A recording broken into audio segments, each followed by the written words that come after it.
Aja, we discussed about Lee Chatterjee's principle. Now we will discuss about simultaneous equilibrium. मतलब simultaneous equilibrium तभी समझ में आएगा जब लीचा इक्विलिब्रियम समझ में आएगा। ध्यान से समझना है इस कॉन्सेप्ट को। सो साइमल्टेनियस इक्विलिब्रियम की बात हम तब करते हैं जब दो या दो से ज्यादा इक्विलिब्रियम जो है एक ही सिस्टम में हो, मतलब एक ही कंटेनर के अंदर हो रहे हो, और उसमें at least one of the species is common. ठीक है। जैसे मैं अभी क्या कर रहा हूँ, दो अलग अलग कंटेनर की बात कर रहा हूँ यहाँ पे कि मेरे पास एक एक्स सॉलिड है जो कि ए गैस दे रहा है ब्रेक होके और बी गैस दे रहा है। दोनों का प्रेशर P1 है इक्विलिब्रियम पे, K P1 का स्क्वायर आ जाएगा। वैसे ही वाई सॉलिड P2 है, K P2 का स्क्वायर आ जाएगा। ये है, वी आर टॉकिंग अबाउट ये देर इन डिफरेंट कंटेनर।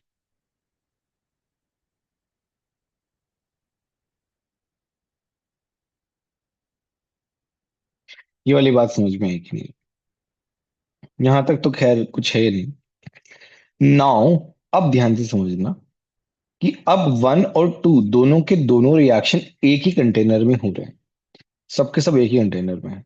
एक ही कंटेनर में होगा तो ए जो है वो कॉमन है।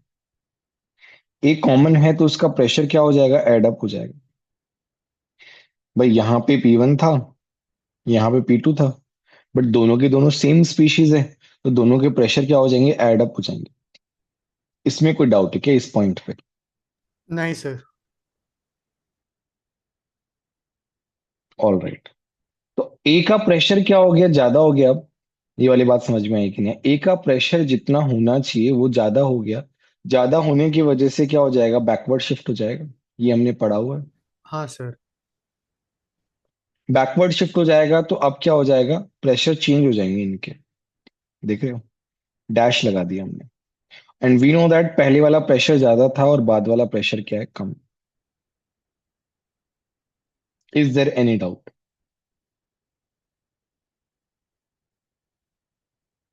बोलो। नहीं सर। All right. सर हाँ हाँ, वो, बोलो। हाँ बस एक मिनट, वो P1 डैश वाला पार्ट उसी बार देखना था। आप एक बार है ना ये लिख लो यहाँ तक, थोड़ा फिर आपको अंडरस्टैंडिंग बढ़ेगी। कोई डाउट है तो आप बीच में पूछ लेना।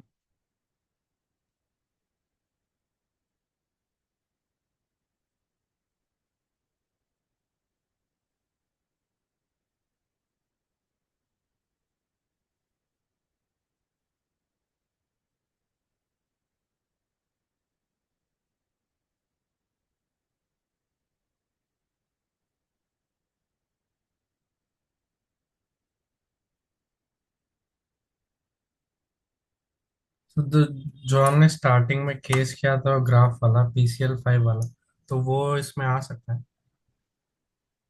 नहीं नहीं यार, वो अलग था यार, मतलब उससे ही रिलेटेड है, बट वो ग्राफ थोड़ा यहाँ पे आएगा यार। नहीं, उसमें जो Cl का कंसंट्रेशन चेंज हो रहा था, उसकी वजह से जो इक्विलिब्रियम में चेंज आ रहा था, वो और ये रिलेट कर सकते हैं इससे। यस यस, वो रिलेट कर सकते हो, क्योंकि प्रोडक्ट का प्रेशर बढ़ा रहे हो ना। तो प्रोडक्ट का प्रेशर बढ़ाएगा, बढ़ेगा तो क्या होगा, बैकवर्ड जाएगा। हाँ।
सर थोड़ा सा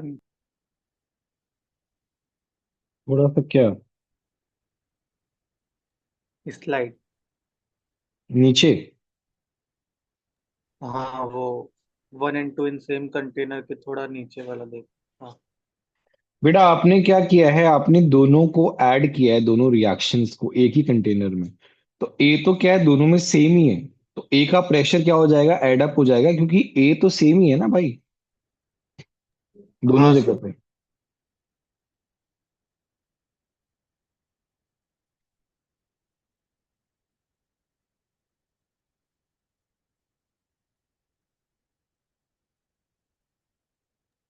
सर यस। सर तो वही जो हमने वो जो पॉइंट लिखा है हमने वो क्योंकि प्रेशर ए का बढ़ गया था इसलिए वो बैक पर शिफ्ट हुआ और अपने आप को टू गेट इक्विलिब्रियम वो अपने आप प्रेशर को कम कर देगा। आपने वही लिखा है ना उस वक्त में। यस बेटा यस।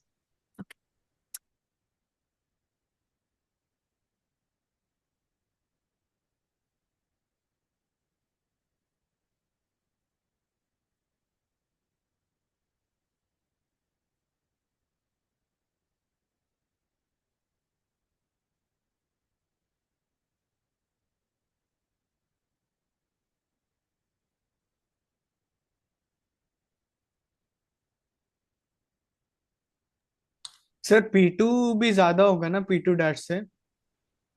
हाँ हाँ, ऑब्वियसली।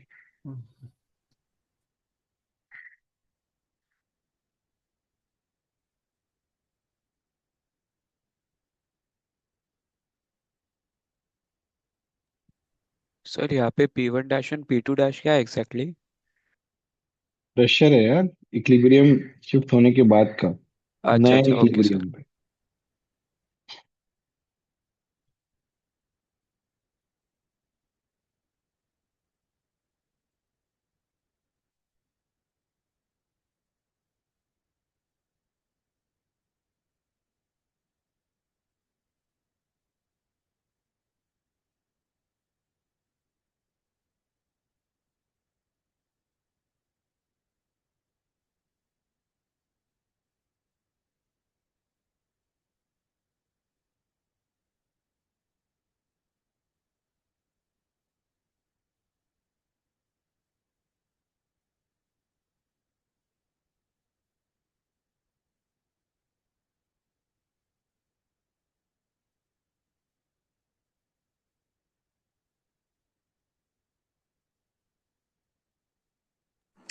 सर वो नोट्स डिक्टेट करने से अच्छा ये ज्यादा सही लग रहा है, मतलब इस पे आप जो एनोटेट कर रहे हो ना तो वो ज्यादा अच्छा लग रहा है, मतलब समझ में ज्यादा आ रहा है उससे। अच्छा नहीं, बट ठीक, एक ही बात है। अभी तो मैं ज्यादा लिख नहीं पा रहा हूँ, इसलिए अपन इससे पढ़ रहे हैं। बट कुछ बच्चों को वैसे ज्यादा समझ में आता है, फिर अपना अपना। आप लोग बताओ, आप बाकी लोग बताओ, कोई प्रॉब्लम तो नहीं आ रही है ना ऐसे? नहीं नहीं सर, सर, ये भी अच्छा है। सर ये भी दोनों ही सेम से ही लग रहे हैं। और दोनों सेम ही है सर। ठीक है। टॉपिक भी वैसा है ना, मतलब ऐसा थोड़ा थियोरेटिकल टॉपिक पार्टी था, तो थोड़ा इजी पड़ गया अपने को।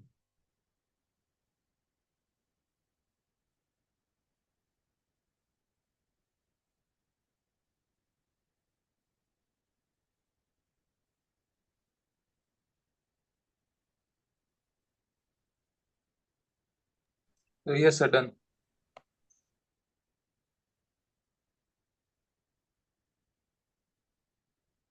चलो, कोई डाउट है बच्चों? नहीं सर।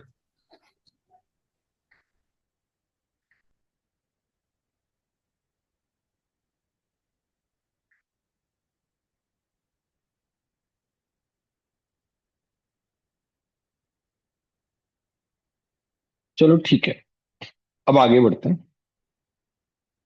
अम अब KP1 KP2 क्या हो जाएगा? P1 + P1 dash + P2 dash into P1 dash. और KP2 क्या हो जाएगा? P1 dash + P2 dash into P2 dash. ठीक है। और इन दोनों को डिवाइड कर दिया तो हमारे पास क्या आया? P1 dash upon P2 dash. तो यहां से P1 डैश निकाल के सब्स्टिट्यूट कर सकते हैं, मतलब। ठीक है। दूसरा अपना KP1 P1 स्क्वायर आया था ऊपर से, याद हो तो? ध्यान है तो ऊपर से KP, क्योंकि KP की वैल्यू थोड़ी चेंज होती है, तो वो तो सेम ही रहेगी। तो यहाँ ये जो पहला वाला पार्ट है, ये बेटा KP1 KP2 की वैल्यू निकालने का काम आता है। तो अपने को इसकी वैल्यू पता है और KP2 की वैल्यू पता है। तो हमारे पास क्या है? P1 डैश एक पैरामीटर है, P2 डैश एक वेरिएबल है। There are two variables here, P1 dash and P2 dash. So two variable है, टू इक्वेशन है। आप मैथमेटिक्स के हेल्प से आप निकाल सकते हो। आप ऐसे भी कर सकते हो इनफैक्ट।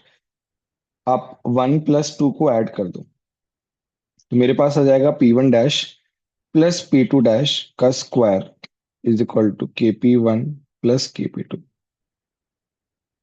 तो मेरे पास क्या आ जाएगा?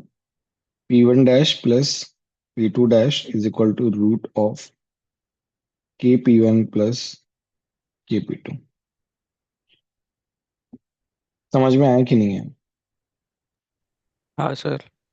हाँ ऐसे भी सर। निकाल सकते हैं आप, कैसे भी। दो वेरिएबल है, दो इक्वेशन है। KP1 KP2 की वैल्यू दी हुई नहीं रहेगी, हो सकता है दी हुई रहे, बट आपको उससे निकालना पड़ेगा P1 square and P2 square से। ठीक है। अब एक प्रॉब्लम करेंगे तो थोड़ा समझ में आएगा और अच्छे से। बाकी आप लिख लो, कोई डाउट आए तो आप पूछ लेना।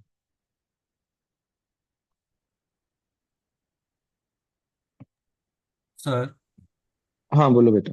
सर ये तभी वैलिड है जब रिएक्टेंट सॉलिड है ना? ऐसा कुछ नहीं, हमने केस लिया है यार, तो वैसा है। ओके। मतलब ठीक हाँ, है ये सर। जो साइमल्टेनियस इक्विलिब्रियम है, इसके लिए हमें थोड़ा सा स्पेसिफिक केस लिया है। जनरली इस तरीके से होता है, बट ऐसा कुछ जरूरी नहीं है, नॉट नेसेसरी। ठीक है सर। सर तो रिएक्टेंट का भी प्रेशर आएगा ना? रिएक्टेंट का भी प्रेशर आएगा। अभी नहीं आएगा ना, अभी तो सॉलिड है। नहीं, जब गैस या कुछ और रहेगा, गैस रहेगा तो। हाँ भाई, वो फिर इंक्लूड करना पड़ेगा अपने को। ठीक है सर। सर ये इक्वल रहेगा बिकॉज ऑफ ली चार्ट प्रिंसिपल ना।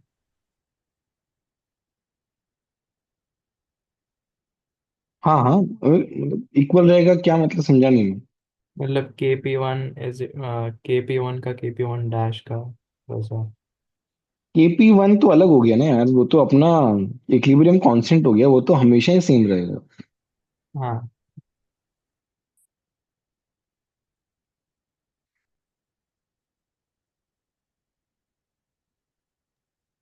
Sir yes. सर वो एक बार ऐड वाला समझाओ ना, आपने कैसे किया हो, मतलब क्या हुआ? आपने दोनों इक्वेशन ऐड कर दो, देखो ध्यान से देखो। P1 dash and plus P2 dash common है, वो कॉमन आ जाएगा। तो अंदर क्या बचेगा? P1 डैश + P2 डैश, तो उसका स्क्वायर आ जाएगा। करके देखो, ओहो। आप मैथमेटिक्स के स्टूडेंट हो यार, हाँ हाँ। तो आ यस जाएगा सर, यस आपको। सर। हाँ उत्कर्ष कैसे हो भाई? अरे सर बढ़िया। बढ़िया। क्लास अच्छे से चल रही है यार आपके डायरेक्शन में? हाँ हाँ सर, नो कोई शोर प्रॉब्लम। वगैरह कुछ तो नहीं करता? नहीं नहीं सर, कोई नहीं कर रहा, बस ये कचड़े वाली गाड़ी। तो वो उत्कर्ष को लेने आया है।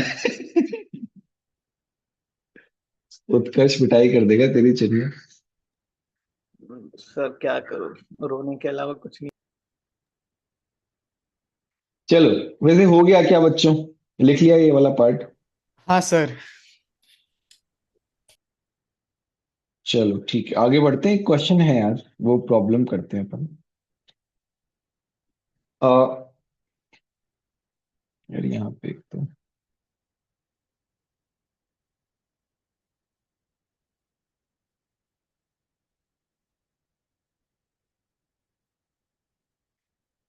ये ना इसका अपना कुछ है, गलत भी हो सकता है।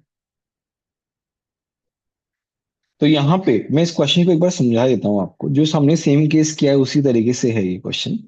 प्रेशर ओवर सॉलिड एक्स, मतलब क्या किया आपने? कंटेनर लिया, कंटेनर में एक्स सॉलिड को डाल दिया। आपने हीट किया, आपने प्रेशर दिया, कुछ भी किया, वो सॉलिड क्या होता है? ब्रेक होता है। ए गैस और बी गैस में। जब वो ब्रेक होता है, इक्विलिब्रियम आ जाता है, तो इक्विलिब्रियम पे जो प्रेशर आता है वो 20 एटीएम आता है टोटल। एंड एक्स डिसोशिएट्स एज, अच्छा पहले ही लिख दिया, प्रेशर वर सॉलिड जो 40 एटीएम है, और वो इस तरीके से डिसोशिएट हो रहा है, ए प्लस सी, ए कॉमन है। तो पहले तो आपको केपी दोनों रिएक्शन के निकालने हैं, और फिर आपको निकालना है टोटल प्रेशर एट इक्विलिब्रियम जब एक्स और वाई दोनों सेम कंटेनर में हो। पहले अलग अलग कंटेनर में है, उसके बाद सेम कंटेनर में है। ठीक है, जो मैंने पढ़ाया है बस उसका डायरेक्ट एप्लीकेशन है, आप ट्राई करो, बट आपको समझ में आना चाहिए ऑब्वियसली। ट्राई करो दिस क्वेश्चन।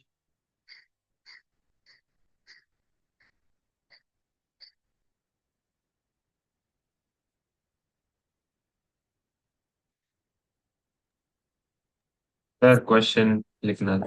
हाँ sir. I am giving you 10 minutes. 10 minutes बीच में कोई डाउट आए तो आप पूछ सकते हो, कोई प्रॉब्लम नहीं है। कोई हिंट चाहिए या कुछ भी ऐसा हुआ, आप फॉरवर्ड नहीं कुछ कर नहीं पा रहे हो, कुछ भी आ रहा है तो आप पूछ सकते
excuse me sir.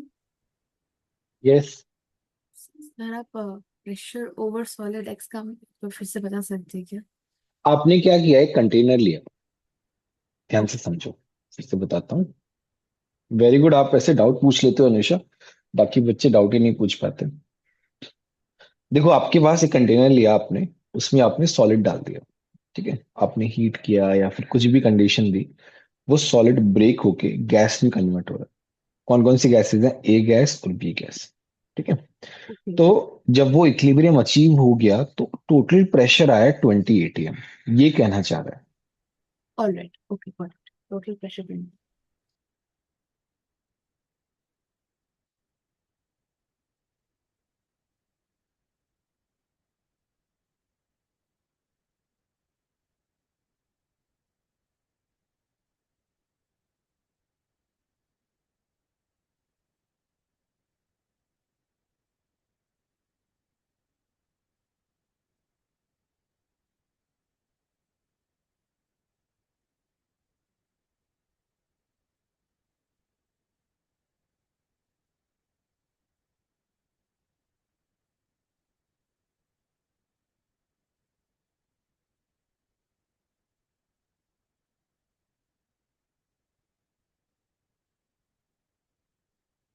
Sir answer chat में भेजना है क्या? हाँ भेज सकते हो यार। ओके, मतलब फर्स्ट पार्ट का भी भेजूं क्या? फर्स्ट पार्ट का तो इजी है, वो तो आ ही जाएगा। फर्स्ट पार्ट का इजी है। तो कुछ सेकंड लोगों पार्ट क्या का भेजूं? हो गया सर। बहुत जल्दी कर लिया यार। सर फर्स्ट पार्ट का अरे तो हो गया, सेकंड पार्ट कर रहे हैं सर। सर एक बार आप चेक करके बता सकते हो क्या? मुझे सही लग रहा है, मुझे ऐसे एक मिनट में देख लेता हूँ पीडीएफ में कि आपने जो आंसर भेजा है वो सही है क्या।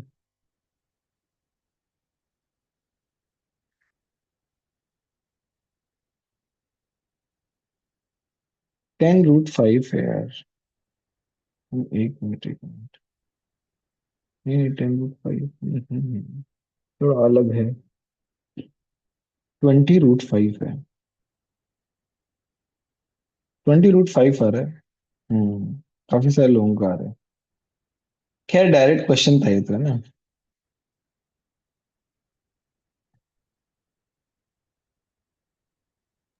तो जो पहले सिखाया था उसका ही तो पूरा same cut copy paste same cut copy sir paste है, टोटल यस। प्रेशर 20√5 है? हाँ टोटल प्रेशर मतलब है। हाँ सारे गैसेस का प्रेशर लेना होगा, अच्छा, ए सारे बी केसेस सी। का, अच्छा अच्छा, हाँ हाँ, यस ओके यस। ओके। बहुत सारे लोगों का आ गया है। वैसे मैंने जो पढ़ाया है उसी का ही है ना बेसिकली, कुछ अलग नहीं है, बट ठीक है, आपको समझ में आना चाहिए। वैसे ही क्वेश्चंस आते हैं बस। ज्यादा से ज्यादा पता है क्या होगा कि ए का कॉफिशिएंट चेंज कर दिया, है ना, बी का कॉफिशिएंट चेंज कर दिया, समथिंग लाइक दैट। थोड़ा वेरिएशन हो सकता है, अदरवाइज कुछ ज्यादा है नहीं इसमें। भाई 20 ATM है, इसका मतलब क्या है? 10 10 ATM होगा। भाई प्रेशर ऑफ ए जो है P1 वो 10 ATM होगा, और प्रेशर ऑफ बी जो है वो 10 ATM होगा पहले वाले केस में। तभी तो 20 बना। 100 हो गया KP1। KP2 कितना हो जाएगा? 40 है तो 20 20 आ जाएगा। 400 आ गया। इसमें किसी को कोई डाउट है क्या? पहले तो ये बताओ। उसके बाद आप क्या करोगे? आपने इस तरीके से किया इक्विलिब्रियम पे। ये आ गया P1 + P2, ये आ गया P2। आपने KP1 लिखा, KP2 लिखा, दोनों को ऐड कर दिया, मैंने बताया था। तो P1 + P2 आ गया 10√5। ठीक है। और फिर इक्वेशन 1 से आपने P1 और P2 निकाल लिया, ऑल्दो जरूरत नहीं थी, बट आप निकाल सकते हो ऐसे P1 और P2, but it was not required क्योंकि total pressure PA + PB + PC, तो PA आ गया P1 + P2, PB आ गया P1, और P2 आ गया P2, PC आ गया। तो ये ट्वाइस ऑफ P1 + P2 हो गया, विच इज ट्वाइस ऑफ 10√5। तो 20√5 आ गया। समझ में आया कि नहीं आया बच्चे बोलो? किसी को भी डाउट हो बेटा, कोई दिक्कत नहीं, आप पूछ सकते हो। यस देवश्री। सर मुझे ऊपर की जो एक्सप्लेनेशन था उसमें डाउट है। जो पहले हमने लिखा 1 and 2 in same container, A gas P1 + P2 और बी P1, फिर उसके साइड में P1 - + P2 ये अलग से कैसे लिखा? देखो, आपने ऐड किया, तो ये है जब ऐड करते टाइम, जब आप ऐड कर रहे हो तो T = 0 मान लो। मतलब चलो ये टाइम T1 है जब ऐड कर रहे हो। ऐड हाँ। करने के बाद इक्विलिब्रियम क्या होगा? पूरा का पूरा सिस्टम चेंज होगा, क्योंकि आपने ऐड कर दिया तो ए की प्रेशर को सडनली बढ़ा दिया। अब ए का प्रेशर सडनली बढ़ गया तो अब इक्विलिब्रियम कहाँ शिफ्ट होगा? बैकवर्ड डायरेक्शन में। बैकवर्ड डायरेक्शन में जाएगा तो अब नया इक्विलिब्रियम एस्टैब्लिश हुआ है। This is new equilibrium. ये मतलब इंस्टेंट की बात है। यहाँ पे क्यों आ रहा है, यहाँ पे क्या आ रहा है? समझ में आया? Okay sir. सर दो और कंडीशन की बात है।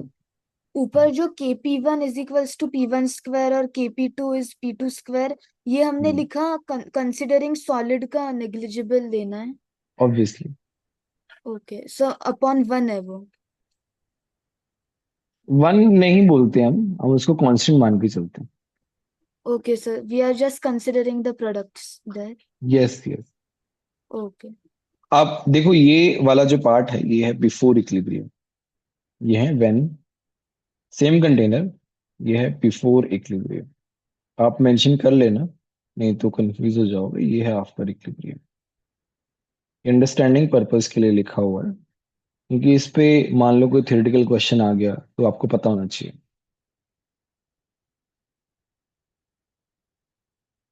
आप ये लिख लो सॉल्यूशन, जिन्होंने नहीं लिखा है, एक बार मैं फटाफट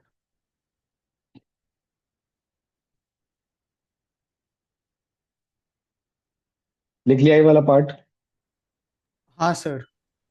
हाँ सर।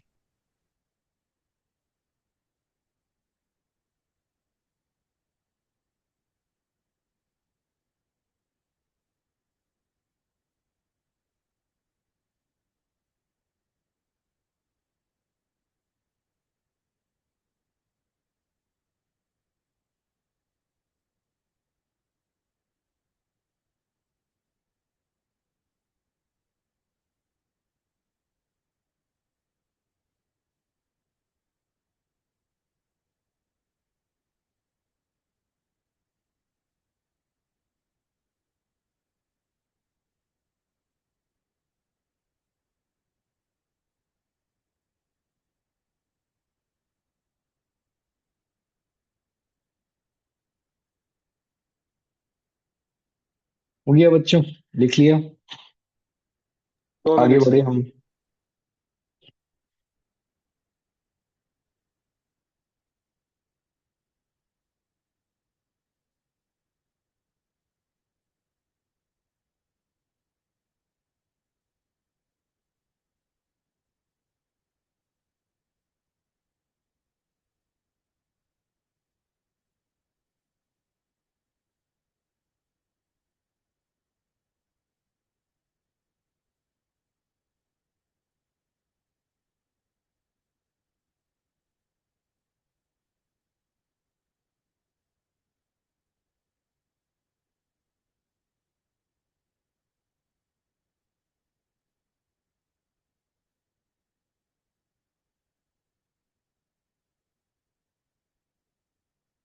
हो गया सर। ऑलराइट, चलो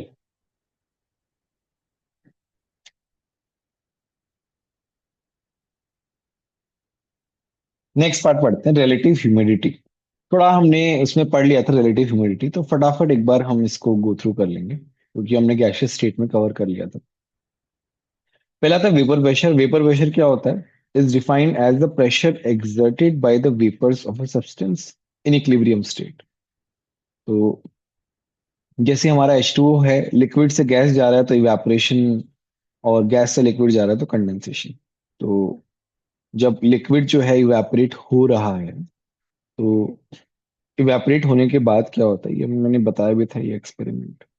ये हमारा लिक्विड है, ठीक है, मैंने इसको क्लोज कंटेनर में रखा है। कुछ वेपर्स बने, वेपर्स क्या होंगे, थोड़ी देर बाद कंडेंस होके वापस इधर आएंगे, और ये प्रोसेस चलता जाता है, इवेपोरेशन होता रहता है, एंड साइड बाय मतलब साथ साथ में कंडेंसेशन भी होता रहता है। इवेपोरेशन का रेट जो है वो सेम रहता है, बट कंडेंसेशन जैसे जैसे वेपर्स बनती जाती हैं तो कंडेंसेशन का रेट बढ़ता जाता है। एक पॉइंट आता है दोनों के रेट सेम हो जाते हैं, उसको बोलते हैं इक्विलिब्रियम। उस इक्विलिब्रियम पे जो वेपर्स बनेंगे उनका जो प्रेशर आएगा, that is called as vapour pressure. ये समझ में आया कि नहीं? हाँ सर। सेम हमने गैसियस स्टेट में भी लिखा था। Now vapour pressure of a substance does not depend on surface area, surface area पे डिपेंड नहीं करता, एंड अमाउंट ऑफ सब्सटेंस पे डिपेंड नहीं करता। वेपर वेपर प्रेशर जो है टेम्परेचर पे डिपेंड करता है। मान लो मैं टेम्परेचर बढ़ा दूं तो वेपर प्रेशर क्या हो जाएगा भाई, ज्यादा हो जाएगा, ज्यादा वेपर्स बनना स्टार्ट हो जाएंगे। बोलो। हाँ सर। नाउ इंटरमॉलिक्यूलर फोर्सेस, जैसे मान लो मैं एक बेसिकली एक सब्सटेंस ले रहा हूँ जिसके इंटरमॉलिक्यूलर फोर्सेस स्ट्रांग है, मैं उसको हीट करूंगा। एक बात बताओ, एट सर्टेन टेम्परेचर वो ब्रेक करने में डिफिकल्ट होगा, क्योंकि इंटरमॉलिक्यूलर फोर्सेस स्ट्रांग है, तो उसे हाँ ब्रेक होने सर। में क्या होगी, डिफिकल्टी होगी। तो जितने ज्यादा इंटरमॉलिक्यूलर फोर्सेस होंगे, less will be the escaping tendency, and therefore lower will be the vapour pressure. इसमें कोई डाउट है क्या? नहीं सर। बाकी लोग बताओ। Archard, कोई doubt? Deveshri, is there any doubt? No sir. All right. Now, for example, we are comparing between alcohol and ether. We know that alcohol में हाइड्रोजन बॉन्डिंग होती है, इंटरमोलिकुलर फोर्सेस ज्यादा हैं, तो वेपर प्रेशर क्या होगा भाई? कम होगा। कम होगा, हाँ। ठीक है। और वेपर प्रेशर क्या होता है? Inversely proportional to boiling point होता है, क्योंकि वेपर प्रेशर जितना ज्यादा होगा बॉइलिंग पॉइंट उतना ही क्या होगा? कम होगा। बॉइलिंग पॉइंट कम होगा तभी तो वेपर वेपर ज्यादा से ज्यादा बनेंगी। हाँ, करेक्ट। दूसरा, H2O में एक्सटेंसिव हाइड्रोजन बॉन्डिंग होती है भाई, दो दो हाइड्रोजन कनेक्टेड है ऑक्सीजन से। H2O के अंदर एक्सटेंसिव हाइड्रोजन बॉन्डिंग होती है, तो उसका वेपर प्रेशर क्या होता है? कम होता है। और नॉन वोलेटाइल सब्सटेंस का वेपर प्रेशर क्या होता है? जीरो। नॉन वोलेटाइल का मतलब क्या है? जो उड़े ही ना, जो इवेपोरेट ही ना हो, जो इवेपोरेट ही ना हो, तो इसका वेपर प्रेशर क्या होगा? जीरो होगा। बोलो बच्चों, यस और no? Yes sir. Sir yes वो सर। वेपर सर वो वेपर प्रेशर और बॉइलिंग पॉइंट का एक बार एक्सप्लेन करोगे? भाई अगर बॉइलिंग पॉइंट कम है किसी भी सब्सटेंस का, तो उसका वेपर प्रेशर ज्यादा ही होगा ना, जल्दी उड़ जाएगा, जल्दी इवेपोरेट हो जाएगा। ठीक है सर। ठीक है। थोड़ा मैं कम टाइम दे रहा हूँ, हमारे पास कम टाइम बचा है इसलिए, तो आप फटाफट फटाफट लिखो। 2 मिनट दे रहा हूँ इस पूरे को लिखने के लिए।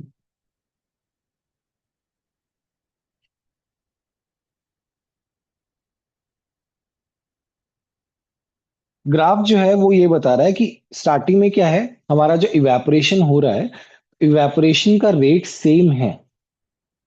ठीक है। जैसे जैसे इवेपोरेट हो रहा है तो क्या हो रहा है, मेरे वेपर्स बनती जा रही है, और फिर कंडेंसेशन जो है वो धीरे धीरे स्टार्ट हो गया।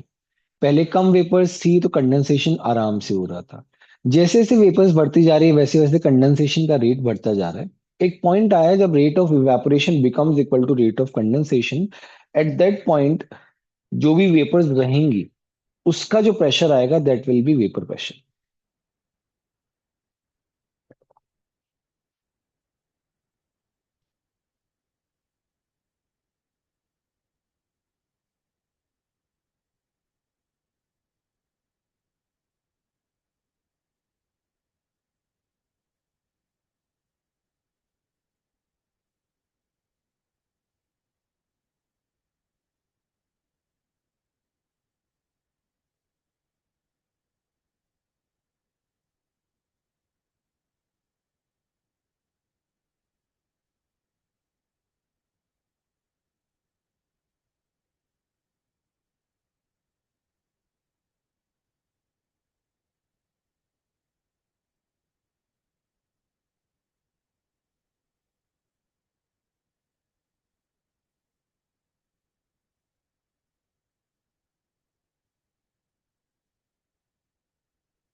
सर स्लाइड नीचे कर।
सर मुझे वो अल्कोहल और वाटर वाला नहीं समझा, मैं डिस्कनेक्ट हो गया था उस टाइम पे।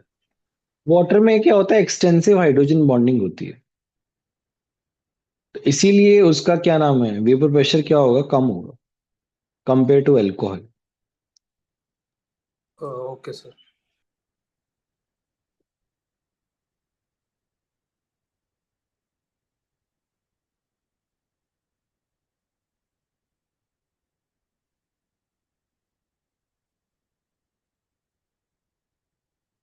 चलो डन। यस। अब आता है रिलेटिव ह्यूमिडिटी। वो क्या होता है भाई, प्रेशर ऑफ H2O गैस जो हमारी वेपर्स बनी है upon vapour pressure of H2O, ये एक्वस टेंशन है, मतलब मैक्सिमम कितना बन सकता है।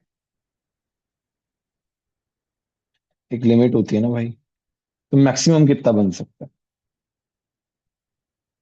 ठीक है, वो आउटसाइड प्रेशर के बराबर होता है एक्वस टेंशन।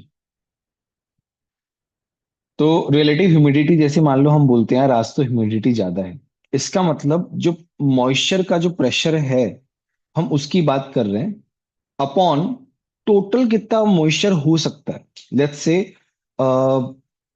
अभी हम इस, जैसे एक रूम में हम बात कर रहे हैं कि यार एयर में जो मॉइस्चर है वो मैक्सिमम मैक्सिमम ह्यूमिडिटी 100%, तो वो जो है वो एक्वस टेंशन के बराबर होगा। बट एक्चुअल में 100% नहीं होता है। तो हम बताते हैं कि आज कम ह्यूमिडिटी, आज ज्यादा ह्यूमिडिटी है, तो वो कैसे आता है कि भाई अभी मॉइस्चर कितना है, अभी कितना है, और मैक्सिमम कितना हो सकता है, उसे डिवाइड कर दो। तो मैक्सिमम कितना हो सकता है, दैट इज एक्वस टेंशन, कि जो हमारी एयर है वो कितना मॉइस्चर जो है वो अब्सॉर्ब कर सकती है, उसकी कैपेसिटी क्या है, that is called aqueous tension. और प्रेशर ऑफ H2O गैस जो कि है उस सिचुएशन में, अगर ये दोनों बराबर होगा इसका मतलब air is 100% saturated with moisture. अब यहाँ पे दो टर्म है, deliquescent substance, substance which absorb moisture, जैसे NaOH है, MgCl2 है, Na2SO4। एफ्लोरेसेंट सब्सटेंस जो कि मॉइस्चर लूज करते हैं व्हेन एक्सपोज टू एयर, जैसे पोटेश एलम है, उनमें H2 रहता है, वाटर क्रिस्टलाइजेशन, जिसमें भी वाटर क्रिस्टलाइजेशन होता है मेनली, हम उसकी बात कर रहे हैं। ठीक है, आप ये लिख लो फटाफट।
सर वो कौन सा सॉल्ट है सर, उसका स्पेलिंग?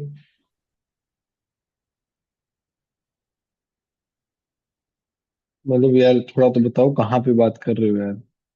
सर सर वो एफोरेसेंट एफॉरेसेंट सब्सटेंस में। सब्सटेंस में। Global salt.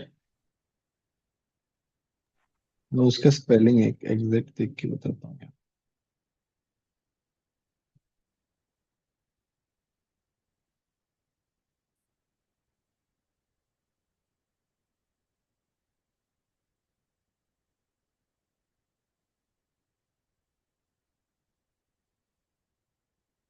GLAUBER। ये ग्लोबल सॉल्ट ही Na2SO4.10H2 इसी का फॉर्मूला। GLAUBER।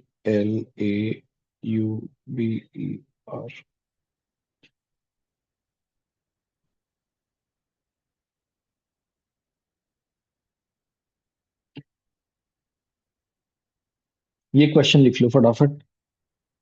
ट्राई करो ये करने का यार। एक बार मैं देखना चाहता हूँ कि आप लोग कर पाते हो कि नहीं। एक्वासेंशन टॉर में दिया हुआ है। केपी दिया हुआ है आपको। At what relative humidity will Na2SO4.10H2 will be efflorescent when exposed to air at 0 degrees Celsius? Try this question. I'm giving you 3-4 minutes. You think about it. आप कर सकते हो ये।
किसी को हिंट चाहिए तो बताओ, या कर रहे हो ट्राई।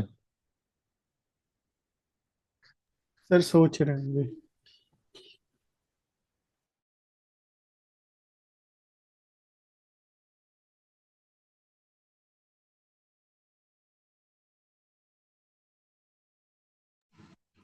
सर आप एक बार आंसर चेक कर सकते हो?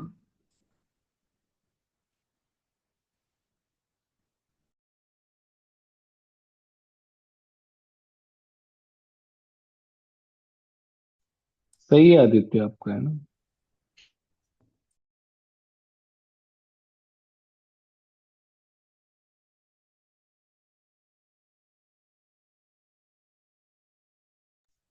सर एक बार आप आंसर चेक कर सकते हो क्या? यस, 33.33% तो रिलेटिव ह्यूमिडिटी आ रही है। उससे ए और बी नहीं आ रहा, ए और बी के लिए अलग बताना पड़ेगा। तो उसके दो केसेस लेने पड़ेंगे। हाँ मतलब यस तो उससे एक ज्यादा आएगा और एक कम आएगा वैसे भी, हाँ, है ना? सबसे पहले रिलेटिव ह्यूमिडिटी निकालो सब लोग। केपी का जो फॉर्मूला आएगा वो pressure of H2 raise to power 10 होगा, वहां से आप निकाल सकते हो।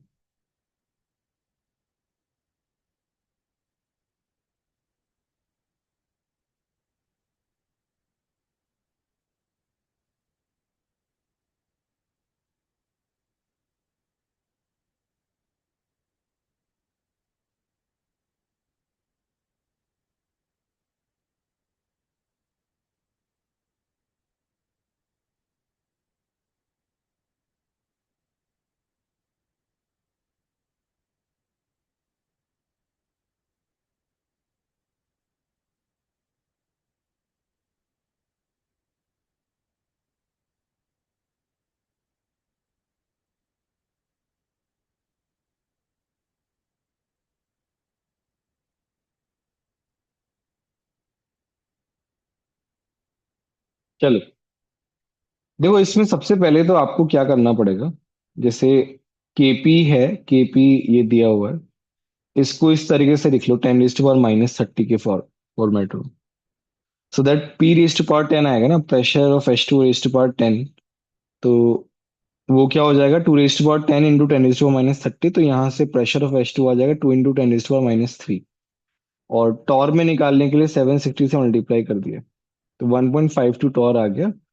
तो रिलेटिव ह्यूमिडिटी जो है 33.33% आ गई एट इक्विलिब्रियम।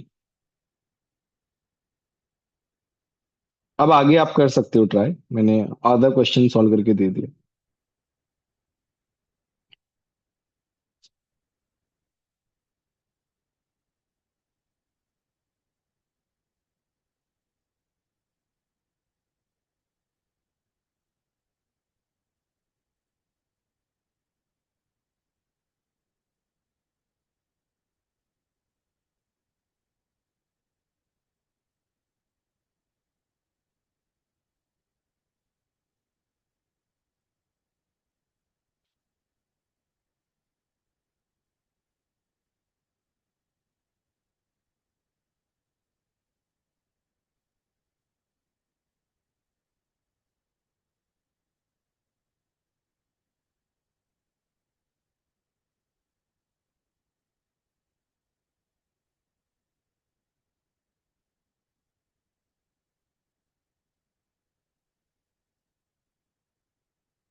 देखो बच्चों, पहला वाला जो पार्ट है वो क्या कह रहा है, at what relative humidity will Na2SO4 dot 10H2O will be efflorescent. Efflorescent मतलब कब वो वाटर लूज करेगा।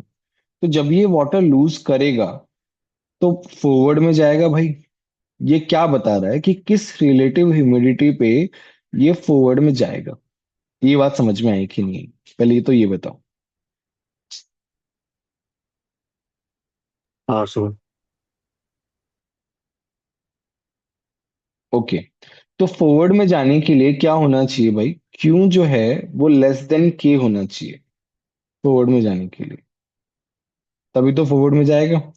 और क्यू कम है इसका मतलब क्या है कि प्रेशर ऑफ H2O जो है वो कम होना चाहिए किसके कंपैरिजन में, pressure of H2O at equilibrium के कंपैरिजन में।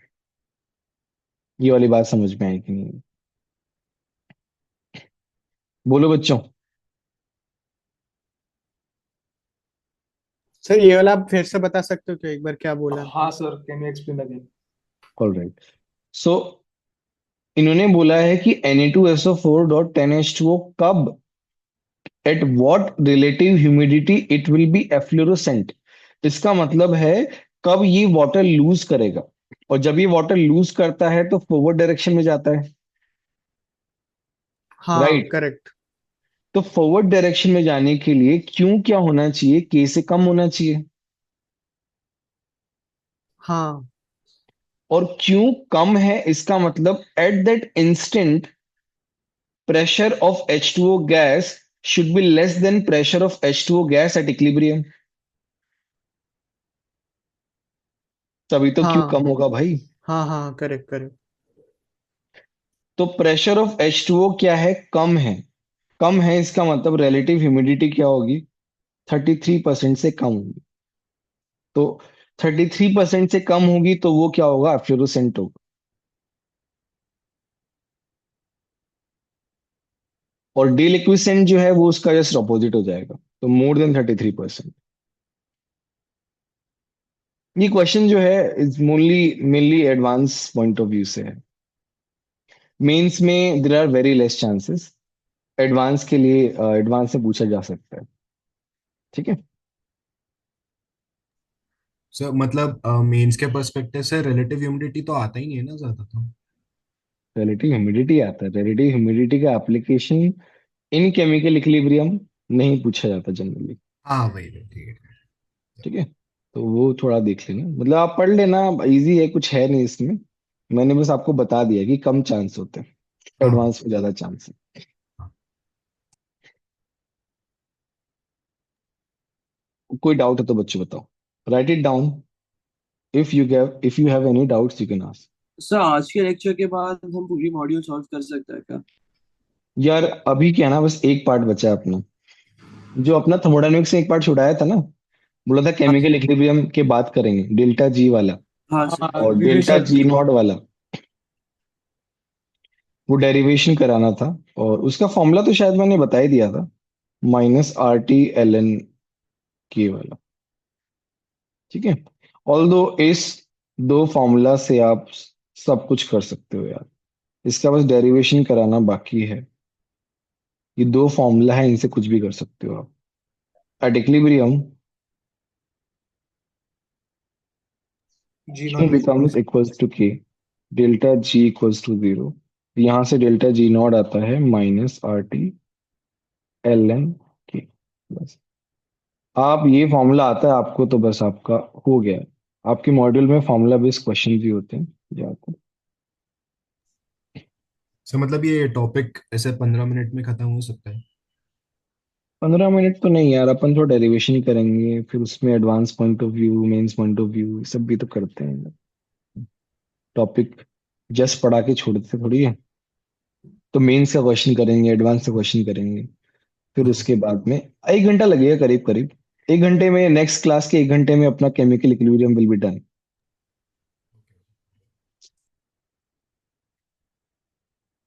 ठीक है, ये मैंने बेसिक फॉर्मूलाज बता दिए। मान लो कहीं एक्सरसाइज 1 2 में कुछ क्वेश्चन आ जाए तो आप कर सकते हो इस पे डायरेक्ट।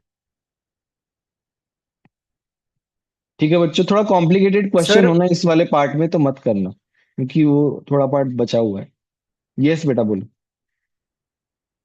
सर वो केपी का मतलब कैसे लिखा, वो 1024 × 10⁻⁻30, उसको 2⁻10 × 10⁻⁻30 कैसे लिखा?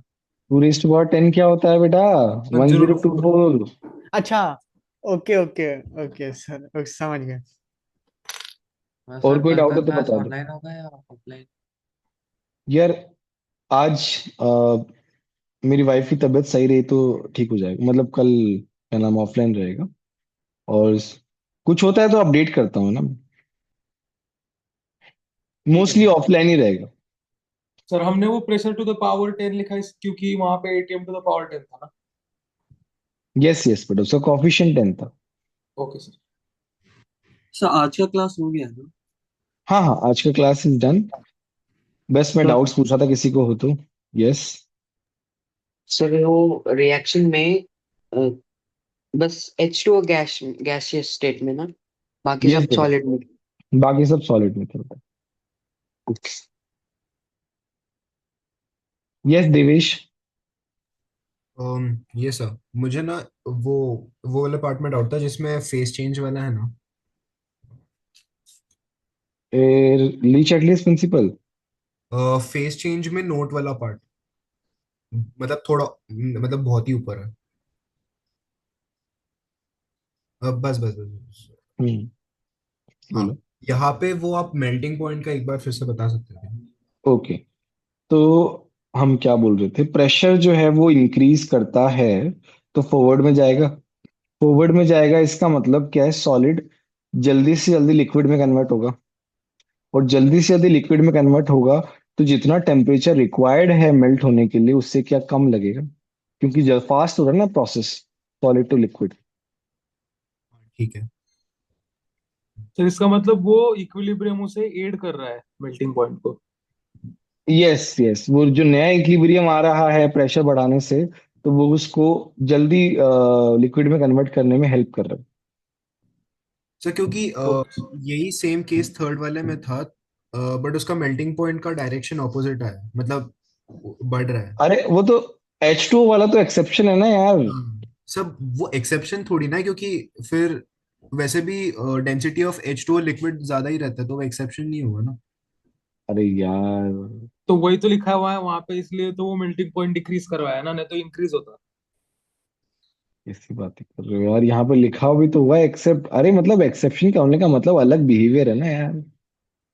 जनरली सॉलिड की डेंसिटी ज्यादा होती है बट वाटर में उल्टा होता है, इसलिए तो एक्सेप्शन है। ओह अच्छा, समझा समझा। All right, thank you.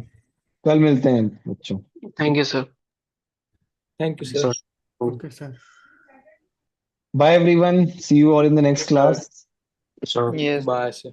Bye पूरा सर। मॉड्यूल। ऑलमोस्ट पूरा मॉड्यूल आप कर सकते हो ना। एक दो क्वेश्चन ओके। जो थोड़े से उस पे हो, डेल्टा जी नॉट वाले पे, वो छोड़ सकते हो, बाकी आप पूरा मॉड्यूल ट्राई कर सकते हो। Okay sir. ठीक है।